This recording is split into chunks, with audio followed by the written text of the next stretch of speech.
और नशा जो है इस्लाम के अंदर हराम है, चाहे वो ज्यादा हो चाहे वो कम हो, चाहे ज्यादा कंज्यूम कर ले या चाहे कम कंज्यूम कर ले। अस्सलाम वालेकुम रहमतुल्लाहि व बरकातुहू। दोस्तों, हम इस वक्त यहाँ पर जमा हुए हैं इस मौजू पर बात करने के लिए कि आजकल के नौजवान जो सिगरेट, हुक्का या बीड़ी या इन इस तरह की चीज़ों में मुब्तला है, तो हम अपने भाई से पूछते हैं कि आपकी इस बारे में क्या ख्याल है, इसके नुकसान के बारे में आपका क्या ख्याल है। जिस तरह के आपने कहा कि हमारे नौजवानों के अंदर बीड़ी या हुक्का जैसी चीज़ें आम हो चुकी हैं, इस बात से मैं भी एग्री करता हूँ। तो इसके नुकसानात बहुत सारे हैं, जैसे कि आपको भी पता होगा बहुत सारी चीज़ों के बारे में। बस बताता चलूँ कि मैंने एक साइंटिफिक रिसर्च जो होती है उसके रेफरेंस के थ्रू बताता हूँ कि एक वर्ल्ड हेल्थ ऑर्गेनाइजेशन एक ऑर्गेनाइजेशन है, इसमें इस सब चीज़ों के बारे में रिसर्च होती रहती है। तो वहाँ पर मैंने पढ़ा था कि जो हुक्का की बीमारी है, हुक्का है, उसके ज़रिए से जो नुकसानात होते हैं, जैसे कि फेफड़ों का नुकसान यानी जब आप उस हुक्के को धुएं को मुंह से बराह रास्त लेते हैं, ओके, जब उसको लेते हैं तो उससे सीधा वो जो धुआं होता है आपके फेफड़ों में चला जाता है, तो उससे खतरनाक बीमारियां जन्म लेती है, जैसे कि दम यानी अस्थमा और खांसी वगैरह की बीमारी, और इसी तरह से कैंसर वगैरह।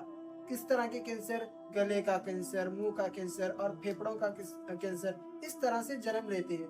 और उसमें जो जहरीले गैसेस होती हैं जिसमें से निकोटीन है, निकोटीन एक ऐसी चीज है जिसके जरिए से इंसान को उस चीज की लत लग जाती है, उसको छोड़ना बहुत मुश्किल होता है। तो उसमें इस तरह के जहरीले गैसेस वगैरह रहती है, जैसे कि कार्बन मोनोऑक्साइड और टार जैसी बहुत सारे अद्वियात रहती हैं। तो आपका इस बारे में क्या ख्याल है कि एक दुनियावी एतबार से यानी दीनी एतबार से आपका इसके सिलसिले में क्या राय है? देखिए, बिस्मिल्लाहिर्रहमानिर्रहीम। जैसा कि आपने कहा कि इसमें बहुत सारी चीज़ें होती है, बहुत सारी अशिया होती है जिसकी वजह से इंसान की सेहत मुतासर हो जाती है।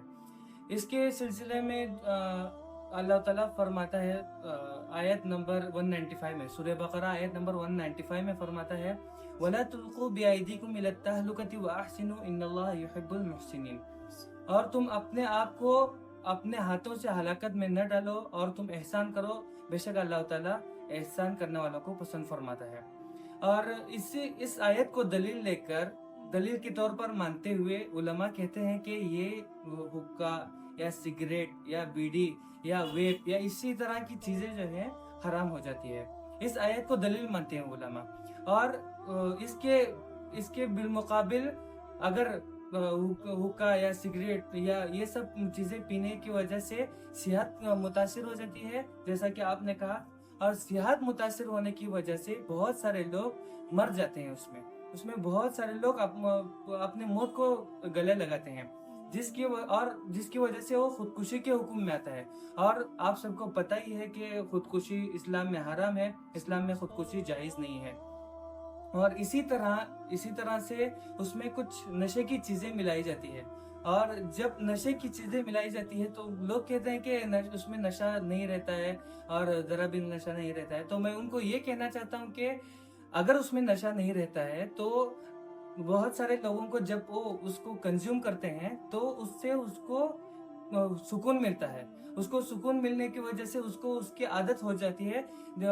ये भी एक नशे की एक अलामत ही होती है।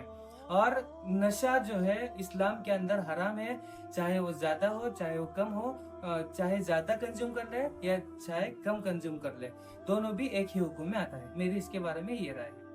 जहाँ तक बात है इससे बचने की, तो दुनिया में कोई भी ऐसा मसला नहीं है जिसका हल हो। दुनिया में हर एक मसले का हल होता है, बस जरूरत है उसको ढूंढने की। तो उसका ये एक मसला हो सकता है कि जो भी लड़का अगर इसमें फंस जाए, इस नशे की चीजों में मुब्तला हो जाए, तो उस लड़के को चाहिए कि उसको चाहिए कि वो इस्तगफार ज्यादा से ज्यादा करे, अल्लाह के पास तौबा करे, और जहाँ पर इस नशे की चीज़ें होती है, और जहाँ पर इसका ग्रुप जमा होता है, तो उस ग्रुप से दूर रहें, और उन दोस्तों से दूर रहें जो दोस्त उनको नशे की तरफ बुलाते हैं और उनका वे मारने की तरफ राग़िब करते हैं। तो उसको इसकी भी ज़रूरत है कि वो सदका ज़्यादा करे, और सदका ज़्यादा करके तौबा अस्तगफिरुल्लाह ज़्यादा पढ़े। उसके बाद अल्लाह के पास माफ़ी मांगकर अल्लाह के पास वो मांगे कि ऐ अल्लाह मुझे इससे बचा ले। तो ये भी एक हल हो सकता है उसको निकलने के लिए। और अगर उनके माँ बाप को पता चल गया कि उनका नौजवान, उनका लख्ते जिगर अगर इस नशे में मुब्तला है, इस बीमारी में मुब्तला है, तो माँ बाप को चाहिए कि वो उसको अपने घर में कैद करे, अपने बच्चे को अपने घर में कैद करे और कहीं भी बाहर ना जाने दे।